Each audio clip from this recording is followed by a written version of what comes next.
Hi, I'm Billy Bush. I'm a producer, engineer, and mixer here in Los Angeles, California. I work with a lot of different types of artists. I work with a lot of different types of genres, but mostly I'm known for working in more of the alternative sort of rock field. Done a couple of records with the Boxer Rebellion. Did a record with a band from LA here called Grizz Folk. A singer-songwriter and band from the UK called Fink are the three probably that I'm most known for recently. I got into music originally, like most people do, by falling in love with records. And I started out as a guitar player. Like most people, I followed that for quite some time and then went and studied music at the University of North Texas. And through some bizarre sort of coincidences and fates, I ended up in a recording studio and fell in love with being on the other side of the glass, really. I've kind of evolved into somebody who produces, engineers, and mixes.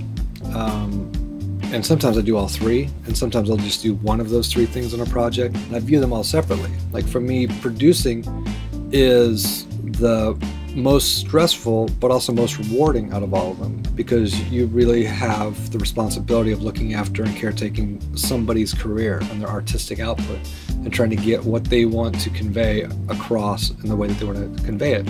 Engineering, was the first part of recording that I got into, and I have a love for it. To have the opportunity to just go create cool sounds is just like, to me, a holiday. I can try a million guitar sounds or drum sounds or whatever, or manipulate things in an infinite number of ways. And I find it really creative and fun. And I love that, as much as anything. Mixing to me is the thing that allows me to really be the most creative. That's where, more often than not, I'm by myself and I'm just trying to find something that makes me excited about it. How do I change this and make it be a better version of what it was originally without straying away from what the original intent was? I find it a challenge, and it's really creative and really fun, and I seem to really enjoy doing that, and it never seems like work. When it comes to producing and engineering and mixing bands, to me that's the one part of it that I feel kind of like I have the most responsibility and also has the most reward, because seeing an artist with a finished record that they're really happy and excited about is something that doesn't happen very often, and when that does happen and you're a part of that, it's a really special moment. Having had a long sort of career in the live field has helped me more in sort of understanding band dynamics and kind of like, how all the parts of the band are important. I mean, everybody will focus on certain things, and that's the job of the production and the job of the song is to highlight certain elements of it, but every part is important. When you take any part away from it, it becomes a lesser sort of version of it.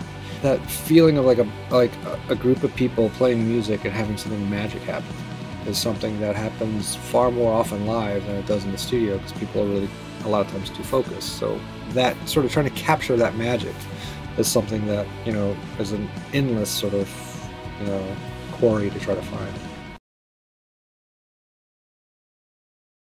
Attention to detail, leaving no stone unturned when it comes to exploring making something be as great as it possibly can be, probably be the two most important things. And also to try to make everything sound different. Don't have a cookie cutter way of approaching something. Like everything needs to have a specific and unique sound, because every part's different, every song's different. It really was like, the meticulousness and the thought, and his approach is very much like building a house. Like he really kind of thinks it all out ahead of time, and everything is sonically kind of designed to fit together in a way that you don't have to sort of like, make a compromise down the road. Like everything is going to fit in the exact spot that it should, so that way as a whole it's a much bigger thing than all the different parts are. That's it's an original 64 Strat, all original.